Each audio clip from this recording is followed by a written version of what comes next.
नए roads, bridges और infrastructure पर सरकार का ध्यान कम हो गया और वेलफेयर स्कीम्स में ध्यान बढ़ गया। शायद यही कारण है कि यमुना आज भी उतनी ही प्रदूषित है। सवाल ये है कि ये मॉडल कितने दिन तक चलेगा।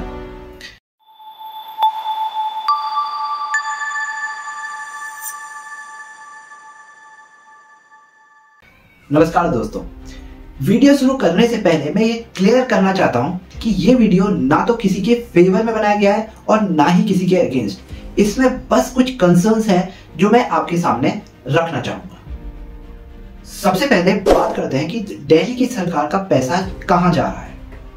कोई भी सरकार जब पैसा कमाती है तो उसका कुछ हिस्सा चालू खर्चे पे लगता है, जैसे सरकारी एम्प्लॉयज की सैलरी, फ्री स्कीम्स और सब्सिडी। इसको रेवेन्यू एक्सपेंडिचर कहा जाता है। दूसरी तरफ कुछ पैसा नए प्रोजेक्ट पे भी लगाया जाता है, जैसे नए स्कूल्स, हॉस्पिटल्स, फ्लाईओवर्स और रोड। इसको कैपिटल एक्सपेंडिचर कहते हैं। अगर किसी सरकार का ज्यादा पैसा चालू खर्चे पे लगता है और नए प्रोजेक्ट्स कम हो रहे हैं तो वो अच्छा सिग्नल नहीं होता। अब डेटा की बात करते हैं। आज सरकार से पहले दिल्ली गवर्नमेंट अपने टोटल बजट का 58% चालू खर्चे पे लगाती थी और 42% नए प्रोजेक्ट्स पे। लेकिन आपके टाइम पर चालू खर्चे का शेयर 77% हो गया और नए प्रोजेक्ट्स का शेयर सिर्फ 23%। मतलब नए रोड्स, ब्रिजेस और इंफ्रास्ट्रक्चर पर सरकार का ध्यान कम हो गया और वेलफेयर स्कीम्स में ध्यान बढ़ गया। जितना पैसा सरकार कमाती है उसे रेवेन्यू कहते हैं। ये पैसा टैक्सेस, गवर्नमेंट फीस और सेंटर से मिलने वाले ग्रांट से आता है। आपके आने से पहले दिल्ली की गवर्नमेंट अपनी टोटल कमाई का 7.42% कमा रही थी, लेकिन अब यह गिरकर 5.82% हो गया है। मतलब सरकार की इनकम कम हो रही है और फ्री सर्विसेज की वजह से सरकार के पास रेवेन्यू कम आ रहा है। सबसे शॉकिंग डेटा यह है कि गवर्नमेंट की अपनी कमाई जो टैक्सेस और फीस से आती है वो भी गिर गई है।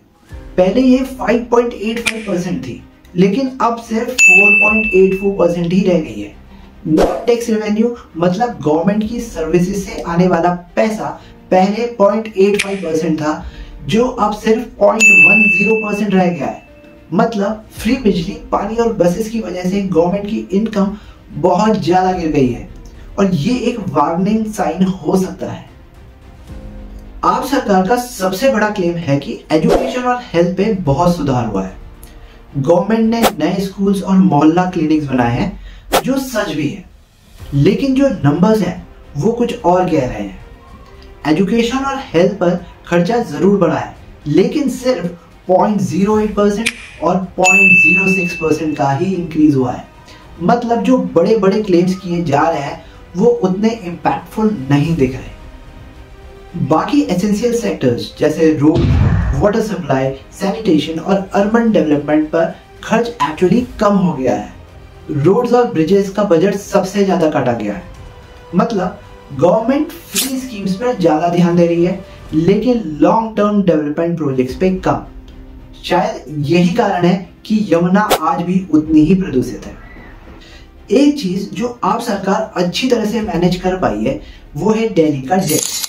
मतलब दिल्ली गवर्नमेंट पहले जितना उधार लेती थी वो अब कम हो गया है। पहले दिल्ली का डेट टोटल इकोनॉमी का 13.7% था, जो अब सिर्फ 2% हो गया है।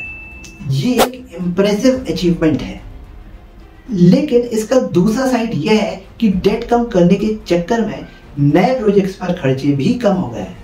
मतलब शॉर्ट टर्म फाइनेंशियल हेल्थ तो इंप्रूव हुई है, लेकिन लॉन्ग टर्म प्रोजेक्ट्स कॉम्प्रोमाइज हो गए हैं। दोस्तों, अगर सिर्फ वेलफेयर स्कीम की बात करें तो आप गवर्नमेंट ने काफी कुछ किया है।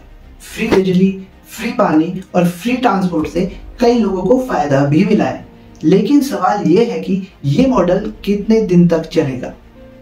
सरकार की इनकम गिर रही है, नए प्रोजेक्ट्स कम हो रहे हैं और ज्यादा पैसा चालू खर्चे पे लग रहा है।